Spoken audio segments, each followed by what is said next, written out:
ओम श्री गुरुभ्यो नमः।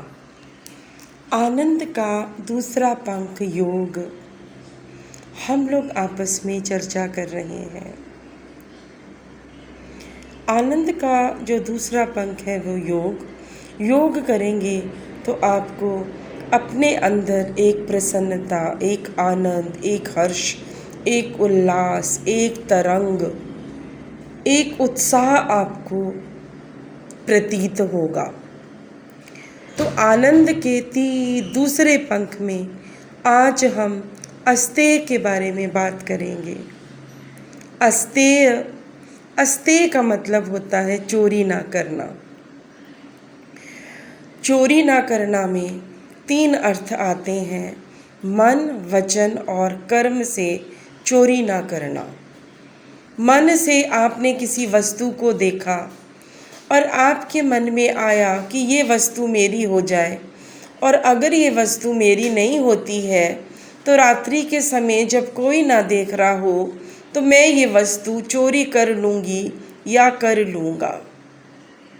ये हो गया मन से चोरी। या आपने कोई वस्तु देखी और आपका मन किया ये वस्तु मेरी होती, काश ये मेरी होती, और आपके अंदर उसको पाने की कामना जग गई, तो ये हुई मन से चोरी। वचन से चोरी ये होती है कि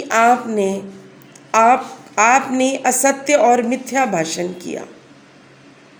मान लीजिए आपसे कोई गलती हो गई हो और आपसे जब बड़ों ने, आपके आचार्यों ने और माता पिता ने पूछा कि आपने गलती की है तो आपने चोरी की।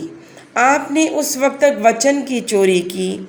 जो वचन आपको सत्य बोलना चाहिए था आपने असत्य बोला और कहा कि मैं जो हूँ, मैंने ये कृत्य नहीं किया है और इस कृत्य की सारी जिम्मेदारी आपने किसी निर्दोष के सिर के ऊपर डाल दी है।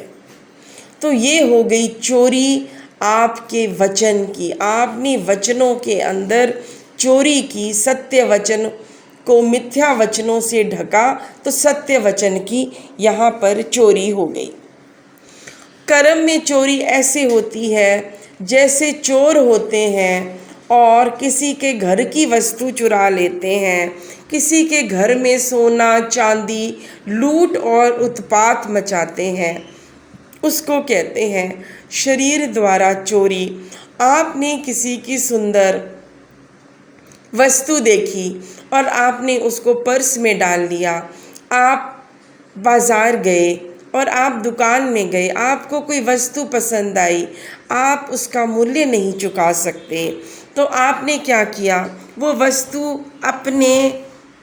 आपने जो झोला लेकर गए थे उसमें डाल ली और आप जो दुकानदार है उससे नज़रें छिपाते हुए आप वहाँ से निकल जाते हो।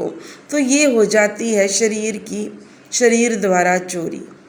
जो चोरी आपने मन और वचन से की उसकी आपको 2 हानियाँ होती हैं। जो चोरी आपने मन से की उससे आपको जो है आपको चिंता का रोग लग जाएगा। चिंता के रोग से आपका रक्तचाप बढ़ जाएगा। आपके अंदर जो है विकृतियाँ उत्पन्न हो जाएंगी और फिर आप उस रोग से ग्रसित होकर भी उस रोग से निकल नहीं पाओगे।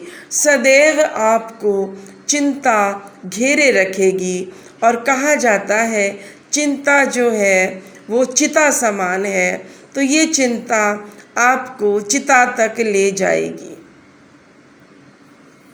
वचनों से चोरी का आपको ये हानि होती है कि आप पर लोगों का विश्वास उठ जाता है, क्योंकि गलत कर्म का पता देर और सबेर लग ही जाता है और लोगों का आप पर से विश्वास हट जाता है।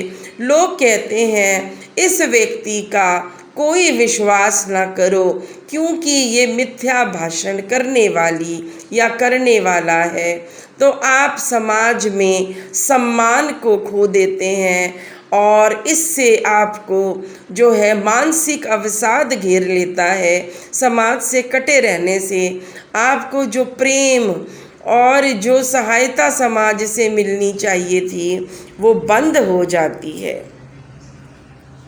शरीर से जब आप चोरी करते हैं तो उस चोरी करने से आपको जो है जेल आदि में अपना फल भुगतान करना पड़ता है और सारे समाज के सामने आपके माता पिता की सम्मान की किरकिरी हो जाती है। चोरी ना करने का लाभ ये है, ऋषि पतंजलि कहते हैं कि हमें विभिन्न प्रकार के उत्तम रत्नों की प्राप्ति होती है, इसलिए चोरी नहीं करनी चाहिए। ओम तत्सत। ओम।